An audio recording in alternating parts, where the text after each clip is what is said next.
um pequeno estudo para você sobre escatologia, né? Nós tivemos na aula retrasada falando sobre as 7 trombetas, os 7 selos. Na aula passada nós estivemos falando sobre a estátua de Nabucodonosor, né? Uma visão, um sonho, né?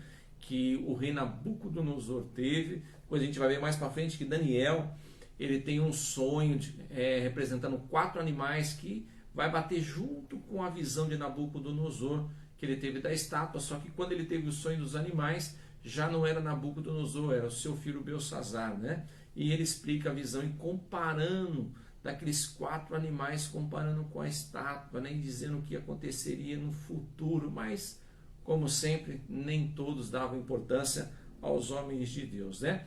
Está comigo 2 pessoas importantes aqui, que vai fazer parte agora desse cenário, né? Está comigo aqui o meu amigo Mané Gordinho, né, que está concentrado nesse computador aí, digitando não sei o que, né, mas diz ele que está vendo as curtidas, né, do vídeo de estudo, os comentários. Então você que for comentar alguma coisa, for curtir, ó, quem está cuidando disso para mim aí é o meu amigo Mané Gordinho, né? E também aqui desse lado, com esse anelzão bonito no dedo aí, é o meu amigo pastor, né? A barba dele parece não sei com quem, né? Ele é meio parecido, não sei com quem esse pastor aí. Tá com a cabeça nas nuvens, né, pastor? Porque tá olhando aí para trás, aí para os vídeos aí, né? E concentrado. Acho que ele está concentrando no que vai acontecer, né? Esse aí é um grande pregador aí também, né? O meu amigo pastor aí. Mas esses dois aí, o bom é que eles não incomodam, né? Eles só estão aqui trabalhando comigo. Então, quero deixar para você esse um grande recado também, que nós estamos todas as sexta-feiras, das 20 às 22 horas, com o nosso estudo na Rua Serra Dourada, 768, ali no bairro Periúlo. Você é o nosso convidado. Quer aprender a palavra de Deus? Venha estar conosco toda sexta-feira, amém? Então vamos lá, nós vamos falar sobre o milênio. Mas pastor, e o arrebatamento? O arrebatamento a gente vai deixar para depois, né? Então a gente está aqui estudando um livro de escatologia, um livro muito bom, do curso do IBAD, né? E o grupo GEAD, que é Grupo de Estudo da Assembleia de Deus Vida Nova, ali da nossa igreja. Então vamos lá. Vamos falar sobre o milênio, e temos alguns pensamentos sobre o milênio, algumas denominações que têm um pensamento diferenciado do que vai ser o milênio. Nós temos o grupo que é o amilenismo. O que esse grupo amilenismo pensa em relação ao milênio? Nós temos o pós-milenismo também, é outro grupo, e também o pré-milenismo. O pré-milenismo ele vai se dividir em 2, né? O pré-milenismo histórico e o pré-milenismo dispensacionalista, né? Qual é o pensamento de cada grupo em relação ao milênio? Então a gente vai passar um pouquinho desta aula para você, para entender o que é esses pensamentos em relação ao milênio. Amém? Então vamos lá. Então vamos ver qual é o sistema de pensamentos dos amilenistas, ou amilenismo, né? O que eles pensam? Vamos começar por eles então. O amilenismo, eles são pessoas que eles acreditam no que está escrito no livro do Apocalipse, aquilo que Deus, o próprio Senhor Jesus, o revelou a João ali na ilha de Patmos. Porém, eles acham, para eles, no pensamento deles, que isso aí é tudo simbologia, que não foi uma coisa concreta que Jesus mostrou para ele. As visões são todas simbólicas. É claro, nós entendemos que algumas das coisas que João viu foi simbólica. Uma delas, por exemplo, a gente vê e a gente quantas vezes prega e estuda que no Velho Testamento Satanás era conhecido como a serpente, porque a serpente é astuta. Já no Brit Hadashah, né, na Nova Aliança, nós vemos e pregamos e ensinamos que Satanás viria como um dragão, não que ele é um dragão, não que ele era uma cobra, uma serpente, e agora ele virou um dragão. Isso sim é uma simbologia, mas a maioria das coisas que o Senhor deixou e revelou para João na ilha de Patmos é diferente, é uma coisa concreta, mas o grupo amilenismo, né, eles não criam assim, para eles tudo é simbólico, né? Então vamos lá. A palavra se divide da seguinte maneira: milenista, né, que é prefixo privativo de negação, e milenista, 1000 anos, portanto nega que haverá um período literal de 1000 anos, antes ou depois da segunda vinda de Cristo. Obviamente, é mais simples de se entender, pois não haverá reino terrestre, era áurea e reinado de 1000 anos. A palavra milênio não está registrado na Bíblia, apenas menção desse período milenar propriamente dito em Apocalipse 20 e no seu capítulo 1 ao versículo 7. Tá? Então, por que que eles falam que isso daí é simplesmente simbólico? Eles não acreditam que vai ter arrebatamento da igreja, eles não acreditam que Jesus vai vir de uma forma invisível, que vai ser o arrebatamento, eles não acreditam nisso, eles não acreditam na grande tribulação e depois Jesus vir na forma visível, onde todos vão ver, principalmente os judeus, e é dali que os judeus vão reconhecer que ele é o Hamashia do passado e vão aceitá-lo para a implantação do milênio. Eles não acreditam em nada disso daí, né? Para eles, a pessoa morreu e vai para um reino celestial, né? Vai para o céu. Então, se nós formos pensar assim, meu irmão, então é simples, né? Então, o que nós vamos fazer dentro de uma igreja? Então, nós podemos viver uma vida imoral, uma vida sanguinária, uma vida de prostituição, de adultério. Depois que morrer, nós vamos sair deste corpo cheio de pecados e falha e vamos encarnar para um reino celestial, né? Aí é muito bom, né? Esse é o pensamento deles, meus irmãos. Porque, olha, eles pegam e torcem tudo a palavra de Deus. Por isso que tem que ter auxílio do Espírito Santo para poder ler alguma coisa. Olha o que está escrito no Apocalipse capítulo 20, do versículo 1 a 7. E vi descer do céu um anjo que tinha a chave do abismo e grande cadeia na sua mão. Ele prendeu o dragão, a antiga serpente, como eu falei para vocês, que é o diabo e Satanás, e o amarrou por 1000 anos, lançou no abismo, o qual fechou e selou sobre ele para que não enganasse mais as nações, até que os 1000 anos se completassem, e depois disso é necessário que ele seja solto por um pouco de tempo. Bom, então o que acontece? Para eles, como 1000 anos é simbólico, a prisão de Satanás também é simbólica, e na verdade isso daí não vai acontecer. Não tem o arrebatamento, não tem a grande tribulação. O que João relatou aqui foi algo simbólico de prisão de Satanás. Não tem nada a ver. Na mente deles, eles pensam dessa forma. Só que é claro, nós temos o tribunal de Cristo que o apóstolo Paulo, quando ele escreve a sua igreja de Coríntios, quando ele escreve a igreja de Corinto, ele deixa bem claro em relação ao tribunal de Cristo. Só que o tribunal de Cristo, ele não é para julgamento dos salvos, é para recebimento do galardão. Claro, nós vamos passar por um determinado julgamento, não para condenação. Mas são galardões que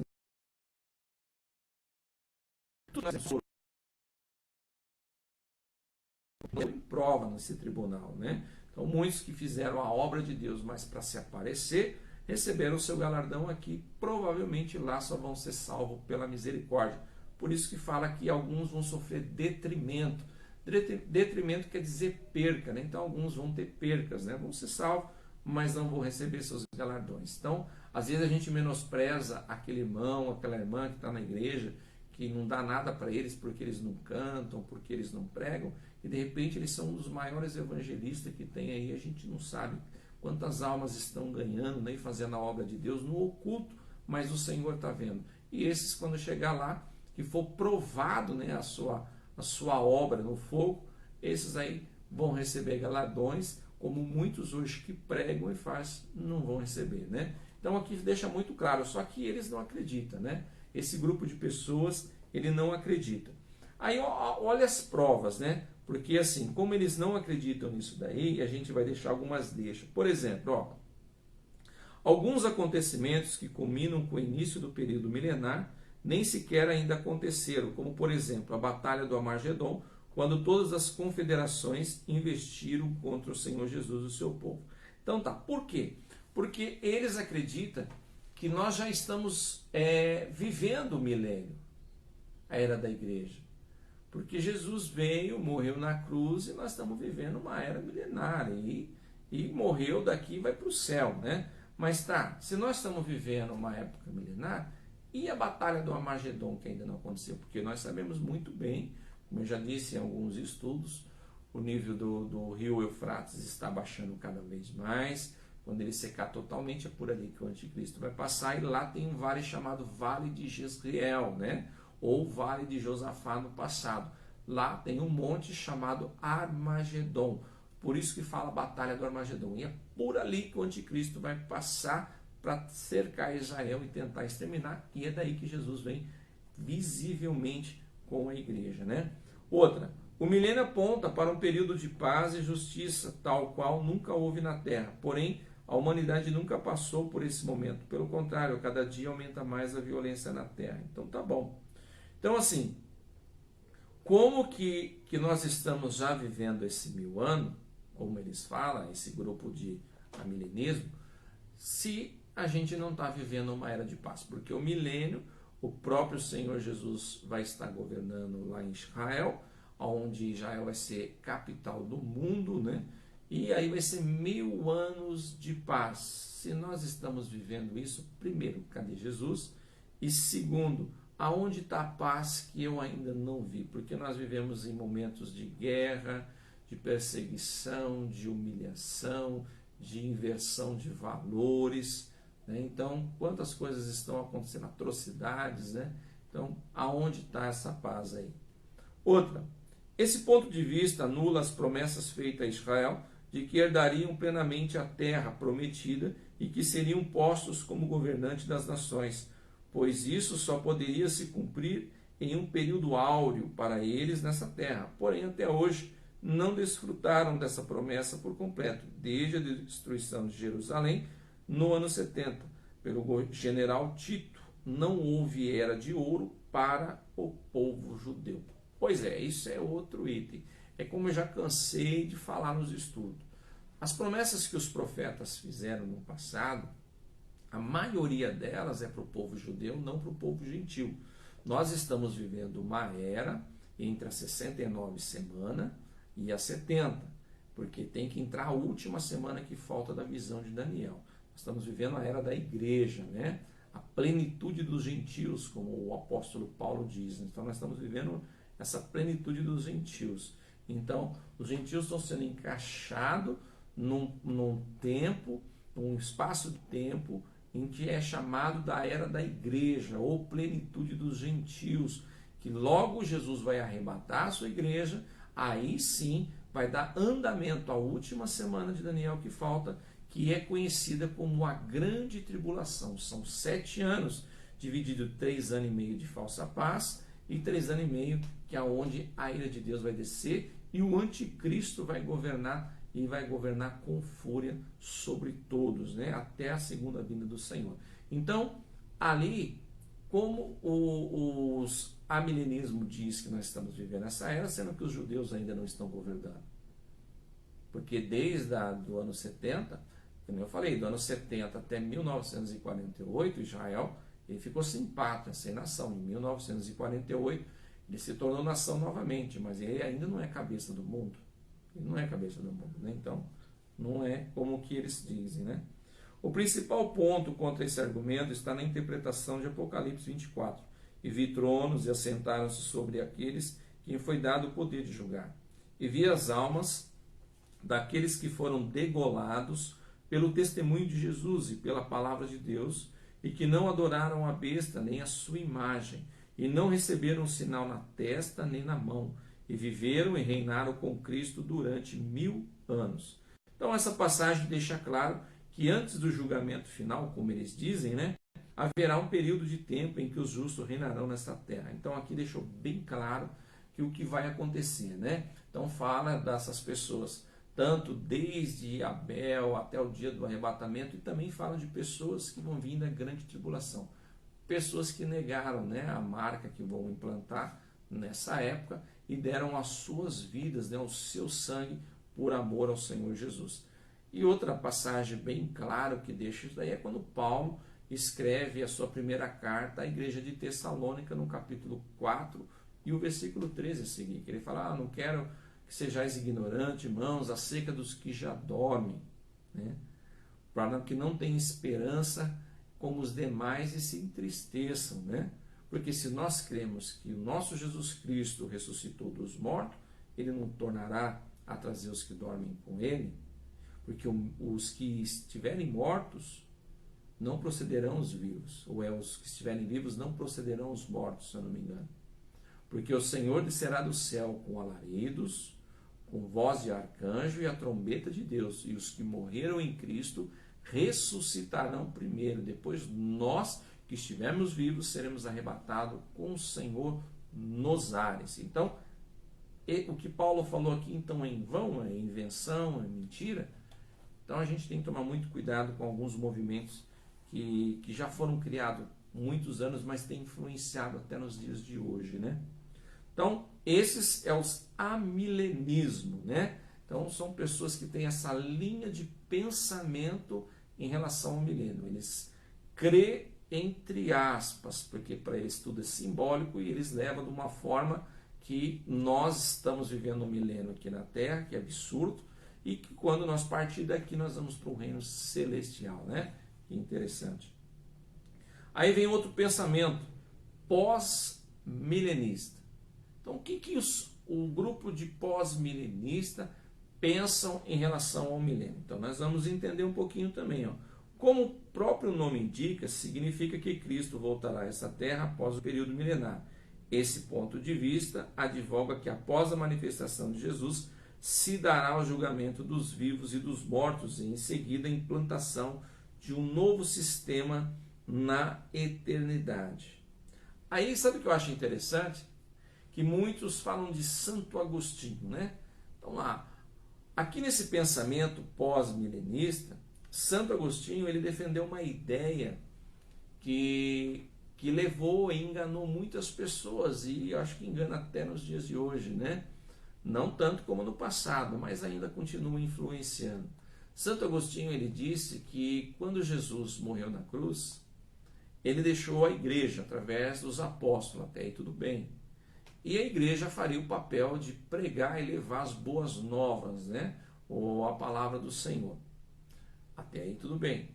Só que aí ele cai em contradição e ele entra numa certa heresia, porque ele diz que com a implantação da igreja e a obrigação da igreja através de Jesus ter ensinado, a igreja teria um papel nessa terra de levar a paz sobre toda a terra.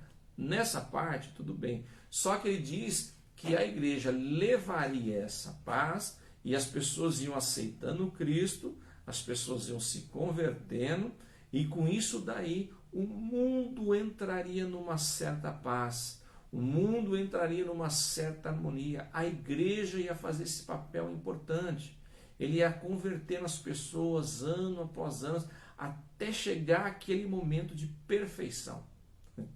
Até chegar. Então quer dizer, não tem arrebatamento, não tem grande tribulação, não tem. E outra, o milênio para ele, que o amilenismo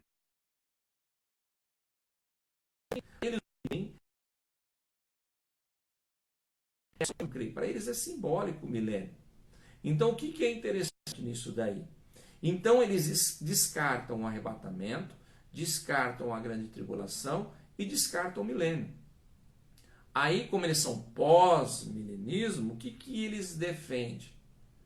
Da Nova Jerusalém. Mas olha como que eles defendem a Nova Jerusalém e o fim do mundo. Vamos por aí. O segundo pensamento de Santo Agostinho. Então a igreja vai influenciando ano após ano, as pessoas vão se convertendo, as pessoas vão mudando, vão se tornando mais pacíficas, mais bondosas, vão ter mais harmonia entre os cidadãos, né, que a gente não vê isso, a igreja cresceu muito e a gente não está vendo isso, mas segundo ele, né, aí quando chegasse num determinado tempo de perfeição, que aonde diz que Satanás seria solto por mais um pouco de tempo, nisso aí eles acreditam, né? Interessante, isso aí não é simbólico, lá em Apocalipse capítulo 20, né? Isso não é simbólico, isso eles acreditaram. Aí Satanás, influenciaria, que eles chamam dos cristãos frouxos, né? Aqueles que estiverem frouxos, aqueles que estiverem desanimados, aqueles mais para lá do que mais para cá, Satanás influenciariam eles. Aí sim, Jesus viria para um julgamento final e a implantação da nova Jerusalém. Esse é o pensamento do pós-milenismo, né? Às vezes a gente fala assim, pós-milenismo, o que é isso? Então, é uma ideia que Santo Agostinho implantou na mente de muitas pessoas, trazendo essa heresia e descartando muita coisa do que a palavra de Deus deixa, né? Deixa bem claro. E por fim, nós temos o pré-milenismo.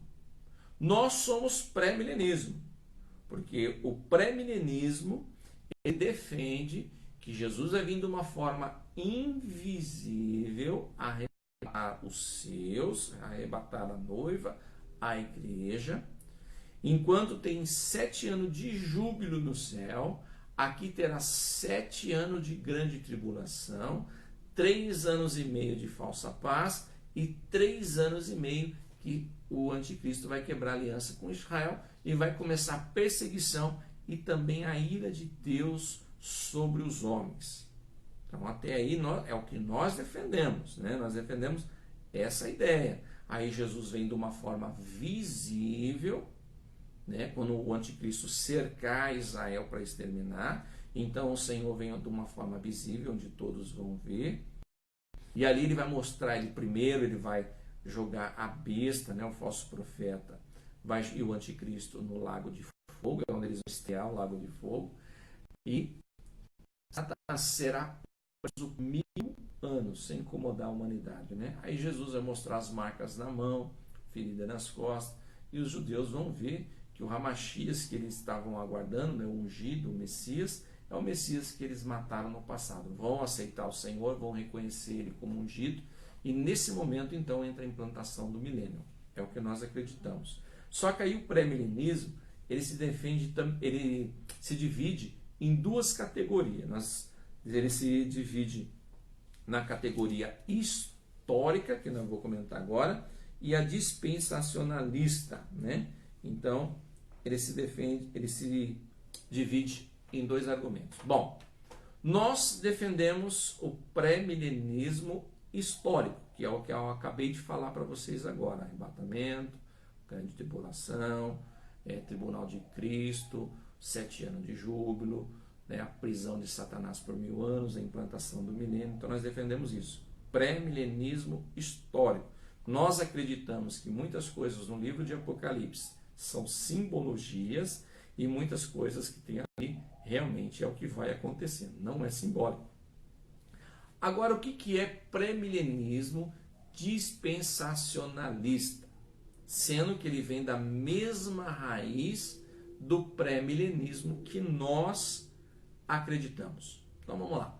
O pré-milenismo dispensacionalista, eles também defendem, olha como é interessante, eles também defendem o arrebatamento da igreja, eles defendem que enquanto vai ter 7 anos de júbilo no céu, aqui vai ter 7 anos de tribulação, eles defendem que o anticristo vai agir tremendamente, que 3 anos e meio de falsa paz, 3 anos e meio ele quebra aliança com Israel, começa a perseguição. Eles defendem da segunda vinda do Senhor em forma visível, aonde o povo de Israel vai reconhecer Jesus como seu Senhor. Eles acreditam na implantação do milênio. Olha que interessante. Porém, existe uma heresia nesse meio aí. Qual é a heresia, pastor? Pastor é que sabe? Pastor da cabeça na lua, só olhando para os vídeos, né? Mas eu vou falar para você, né? O pastor aqui, ele não quer falar, mas eu vou falar para você. O que eles faz de errado em relação a isso? Eu falei, é da mesma raiz que nós acreditamos, pré-milenista. Mas qual é o erro deles, do dispensacionalista? É que eles defendem a segunda ideia, que quando chega a implantação do milênio, o povo de Israel, Jesus vai ser o cabeça, né, como nós acreditamos, mas eles defendem que voltará os sacrifícios no templo. Mas peraí, é uma coisa absurda, irmãos. É uma coisa que a gente tem que ter um pouquinho só de inteligência e sabedoria já para se tocar. Se Jesus vai estar na terra, certo? Se Satanás foi preso por 1000 anos, ele não vai incomodar. A humanidade vai viver em harmonia. A humanidade vai viver em paz, onde o próprio Jesus vai ser o rei, né? Vai ser o cabeça do mundo. Todos vão ver Jesus, todos vão poder conversar com Jesus, visitá-lo, dialogar com ele, que é o nosso sonho hoje, né? Então nesse dia vai ser possível.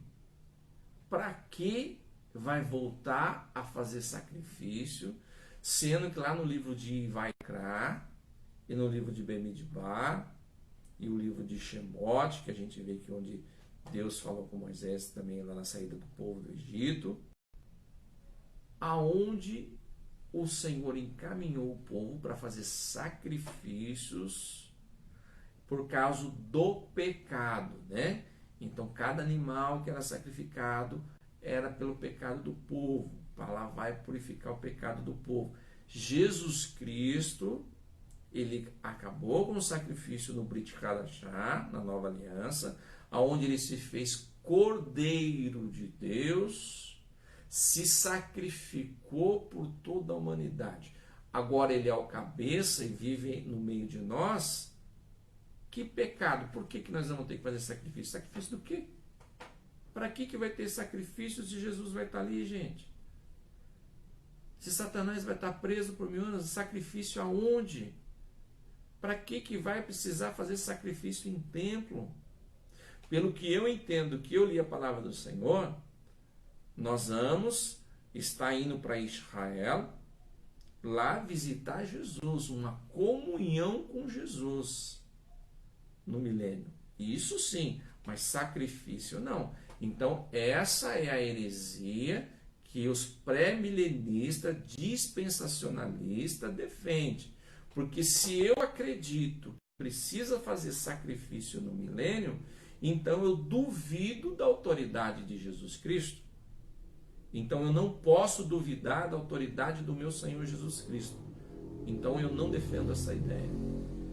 Então muitos judeus, muitas pessoas defendem essa ideia do pré-milenismo. Você pergunta, você acredita no pré-milenismo? Sim, eu acredito no evangélico, acredito também que é o pré-milenismo. Nós cremos, ou se é o dispensacionalista. Porque de repente você não sabe disso daí e fala que legal, então nós temos a mesma ideia, o mesmo pensamento. E essas pessoas são estudadas, essas pessoas são astutas e vai tentar trazer para você o pensamento deles e aonde você acaba caindo nessa heresia. Então nós temos que ter muito cuidado. Amém? Nós aprendemos sobre o milênio, os amilenismo, né, falando sobre a ideia, o pensamento deles, o pós-milenar, o pré-milenista, que se divide em duas categorias, histórico e dispensacionalista. Eu espero que esse pequeno resumo que eu dei do livro, né, você possa ter entendido.